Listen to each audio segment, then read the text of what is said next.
Hey everyone, Reid Henrichs of Valor, and what we're going to talk about in this video today is not only your carry positions, but it's kind of irrelevant what pistol that you use as long as your fundamentals and your basics are there. This is an oldie but goodie, so stay tuned and I'll explain the rationale once we get back.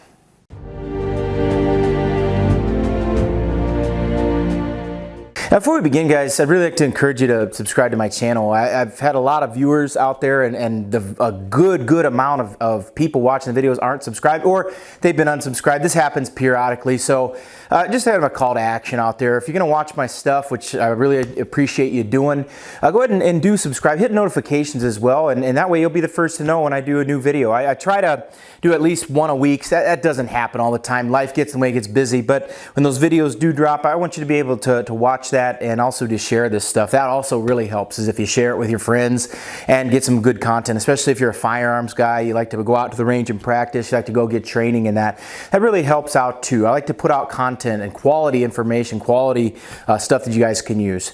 So today I decided that I wanted to go a little old school. Now it's probably the best kept secret out there that I'm an old school guy, right? I like old school rifles, I like old school pistols. And you know, I went out there today and I used this pistol right here. It's a nice Springfield Armory Garrison in 1911, and it's in 45. It's a full house 45 single stack. Now this pistol, you know, it's been around for a long time. I've got one from my grandfather that was in World War II in Korea.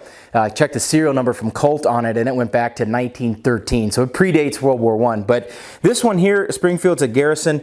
I've shot this probably about 400 or 500 rounds already, not a single issue.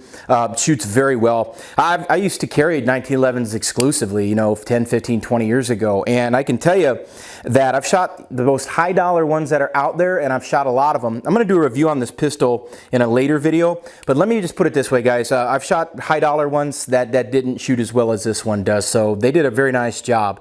And when I use this pistol, you also notice, guys, that I normally carry appendix, but on this one I'm doing hip carry because, you know, sometimes we do things that would require hip carry. If you're working outdoors, if you're on long road trips sometimes, you know, the most comfortable place to do that is on your hip. When you do a rifle or overt carry, my pistol is in the hip carry position as well. So for those of you out there that alternate between appendix and hip carry, depending on what clothing you're wearing, depending on what activities that you're doing, it's good to check yourself every now and then from that alternative carry position. So the ammo that I used for this, I used full power duty loads or concealed carry loads. This is Winchester Ranger, 230 grain hollow point. You may be able to see that. That's what I used.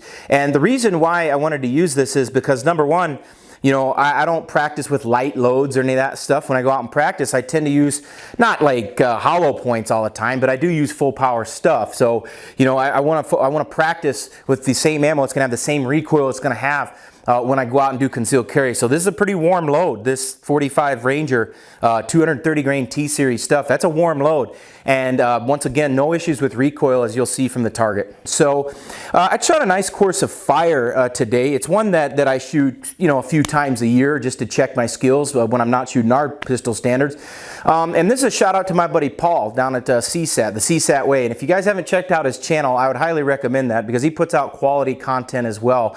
And just a world-class outfit down there in Nacogdoches, Texas. I can't speak highly enough of him or his guys Coy and Wilkie and Mark and Doc and all the other guys out there that help him with those classes. So what I shot today was I shot the CSAT pistol standards, and I did this cold. I didn't have any warm-ups, guys. I just went out and did it cold. I didn't do any dry fire. I didn't do any warm-ups. I just went right out of the gate. And I can't tell you when the last time I shot a 1911 under time was. Let me put it this way. It's coming up on 20 years right before I went down to New Orleans. So the thing is when I shot this pistol, I did, you know, 9 out of 10 stages I passed. I only dropped one.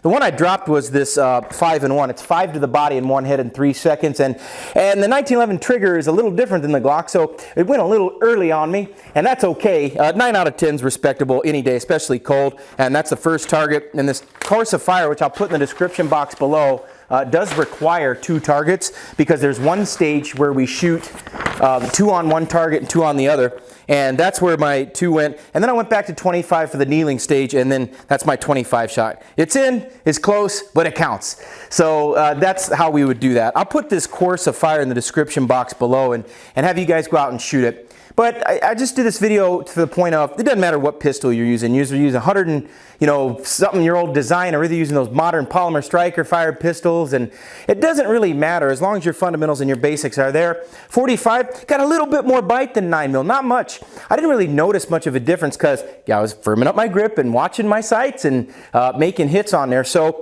nice thing. And for you guys out there that do carry and you try to, you do maybe one day shift from one to the other due to work or due to activities, it's good to go out and check yourself, maybe dry fire. When I was a police officer, I used to do concealed carry all the time. When I was off duty or when I was undercover, I would do concealed carry.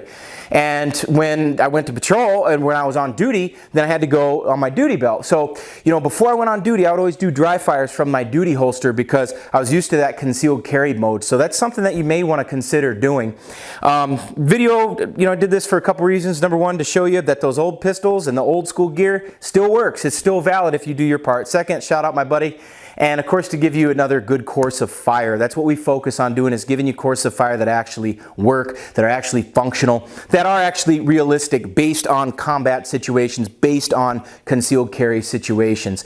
And that's really what it's all about. These are the skills that we need to focus on, and these are the tasks like drawing, presenting from your ready position, reloading your pistol, multiple targets, one-handed shooting. All of those things are important tasks that we need to be able to perform on demand, no matter how long it's been, no matter how, what type of pistol you have, whether you got iron sights on there or a red dot or any of that other stuff. But this target I just showed you, I could have done that with my Glock from Appendix as well. I could have done 9 out of 10. I don't hit 10 out of 10 every time. Maybe only 8 out of 10 times I'll hit it perfect. But today was one of those days, but I'm going to show you honestly what that happens. Nobody shoots and doesn't miss, so it's okay if you do, just figure out why. So I hope you found this video helpful for you, and if you would like to find out more, I've got information in my pistol craft book, and also we can help you polish up your technique in our pistol classes as well, and our schedule is also available in the description box. We'd love to have you in class. Once again, guys, don't forget to subscribe to that channel. It really helps us out, and we'd love to meet you guys one day, and hope you found value with that. This is Reid Henrichs of Valor Ridge reminding you, the lessons that we learn written on the tombstones of others. We'll see you on the ridge.